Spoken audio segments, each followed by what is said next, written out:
The Apocalypse of Peter gave Christianity its first detailed room-by-room tour of hell.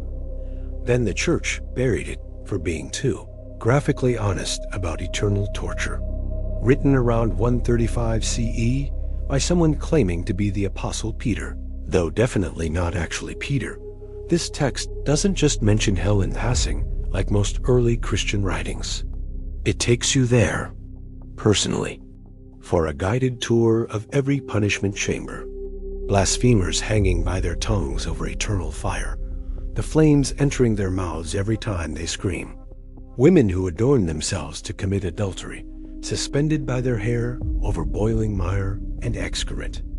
Men who charged interest on loans being devoured by venomous worms while standing knee-deep in blood and pus that never stops flowing.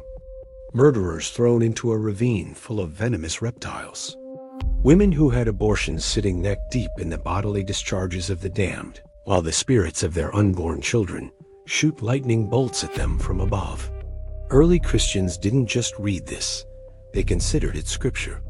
It was canonical in churches throughout Palestine and Ethiopia, well into the 5th century. Some communities treated it as equal in authority to the Book of Revelation. It was read aloud during Easter services. But here's exactly why it was banned. The descriptions were too vivid, too specific, too medically and psychologically detailed. Church authorities started realizing that graphic torture descriptions were giving believers nightmares, causing mental breakdowns, and in some cases driving people to suicide out of fear of hell.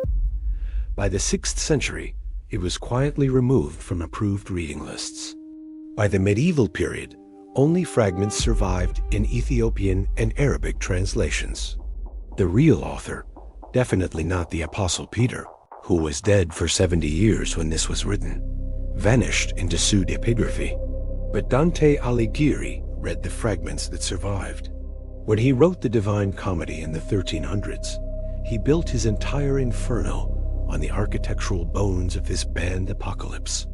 The punishments that fit the crimes, the topography of hell, the idea that you could take a physical tour through damnation. The author's name is lost forever, but their vision of hell became the template for 1,000 years of Christian fear and artistic inspiration.